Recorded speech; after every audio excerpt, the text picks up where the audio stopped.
नमस्कार लाडक्या बहिणींनो, मी राजू बेंद्रे. मुख्यमंत्री माझ्या लाडकी बहीण ह्या योजनेचं ई-के-वाय-सी तुमची झालेली आहे का नाही हे कसं चेक करायचं हे तुम्हाला मी ह्या व्हिडिओमधून सांगणार आहे. कारण बरेच लाडक्या बहिणींनी स्वतः मोबाईलवरून किंवा माहिती सेवा केंद्रामधून ई-के-वाय-सी केलेली आहेत. आता ती ई-के-वाय-सी खरंच झालेली आहे का नाही हे त्यांना स्वतः कशी चेक करायची घरबसल्या मोबाईलमधून ते मी तुम्हाला सांगणार आहे. त्यामुळे व्हिडिओ शेवटपर्यंत जरूर पहा आणि व्हिडिओला लाईक द्या. लाडक्या बहिणींपर्यंत हा व्हिडिओ शेअर करा आणि आपल्या आरबीटेक मराठी यूट्यूब चॅनलला सबस्क्राईब केलं असेल तर बाजूचं सबस्क्राईब बटनवरती क्लिक करा आणि बेल आयकॉनवरती सुद्धा क्लिक करा, कारण असे महत्त्वाचे व्हिडिओ डेली आपल्या चॅनलवरती तुम्हाला पाहायला मिळतील. चला तर मग लाडक्या बहिणींनो व्हिडिओला सुरुवात करूया. ई-के-वाय-सी झालेली आहे का नाही हे कसं चेक करायचं पाहून घेऊया व्हिडिओमधून. लाडक्या बहिणींनो, सर्वप्रथम तुम्हाला तुमच्या मोबाईलमधील ब्राउझर ओपन करायचं आहे. कोणतंही ब्राउझर ओपन केल्यानंतर तुम्हाला ब्राउझरमध्ये सर्च करायचं आहे ladkibhin.maharashtra.gov.in. असं सर्च केला तर तुम्हाला पहिलीची वेबसाईट दिसेल. पहा इथं मी वरती त्या वेबसाईटची लिंक तुम्हाला डिस्क्रिप्शनमध्ये मिळेल. डायरेक्टली त्या वेबसाईटवरती येऊन तुम्ही सुद्धा तुमचं के-वाय-सी चेक करू शकता. कारण गुगलवरती बरेच जणांना वेबसाईट सापडत नाही. त्यासाठी आपल्या डिस्क्रिप्शनमध्ये जे लिंक आहे त्याच्यावरती तुम्ही क्लिक करून चेक करू शकता. त्याच्यावर ह्या वेबसाईटवरती आल्यानंतर तुम्हाला अशी वेबसाईटचे पेज ओपन होईल.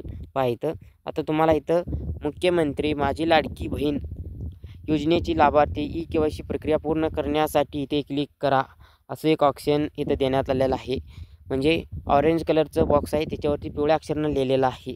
त्याच्यावरती तुम्हाला इथं क्लिक करायचं आहे. पहा फक्त ह्याच्यावरती क्लिक करा एका ठिकाणी. ह्याच्यावरती क्लिक केल्यानंतर ई-के-वाय-सी मुख्यमंत्री माझी लाडकी बहीण योजना असं एक इंटरफेस तुमच्या पुढे ओपन झालेलं दिसेल. आता तुम्हाला इथं लाभार्थी आधार क्रमांक हे टाकायचं आहे. पाहिजे इथं लाभार्थी आधार क्रमांक म्हणलेला आहे ना, ह्याच्यामध्ये तुमचं आधार नंबर टाकायचा आहे लाडक्या बहिणीचं. आणि त्याच्यानंतर जो हा कॅप्चा आहे, हा कॅप्चा कोड हा तुम्हाला इथं टाकायचा आहे. सेम टाकून घ्यायचा आहे. आता मी इथं आधार नंबर टाकून घेतो. नंबर टाकून घेतल्यानंतर जो हा कॅप्चा आहे मी आता कॅप्चासुद्धा इथं टाकून घेणार आहे. कॅप्चा टाकून घेतलेला आहे. त्याच्यानंतर मी वरील प्रमाणे घोषित सत्यापित करते की हे जे डिस्क्लेमर आहे हे तुम्हाला इथं मी सहमत आहे ह्याच्यावरती तुम्ही टिक करायचं आहे. फक्त ह्याच्यावरती टिक केला आणि OTP पाठवा ह्या ऑप्शनवरती तुम्हाला क्लिक करायचं आहे. OTP पाठवा हे ऑप्शन आहे ना इथं ह्याच्यावरती पिवळ्या कलरचा, ह्याच्यावरती तुम्हाला क्लिक करायचं आहे. ह्याच्यावरती क्लिक केल्यानंतर तुम्हाला एक वॉर्निंग म्हणून एक पॉपअप येईल. इथं पहा वॉर्निंग म्हणून एक येत आहे.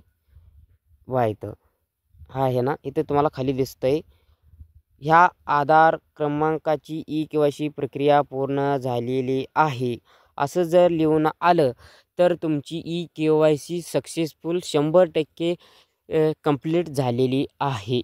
आता तुम्ही ह्या ठिकाणी जर दुसरं काही पर्याय आलं म्हणजे ह्या लाडक्या बहिणीचं योजनेच्या यादीत नाव नाही आहे किंवा काही जणांचं के-वाय-सी करताना प्रोसेसमध्ये राहिलेलं असतं, पूर्ण माहिती द्या किंवा OTP जात असेल तर असे असेल तर के-वाय-सी झालेली नसते. तर असा मेसेज वॉर्निंग जर आला ह्या आधार क्रमांकाची ई-के-वाय-सी प्रक्रिया पूर्ण झालेली आहे तर 100% के-वाय-सी झालेली आहे.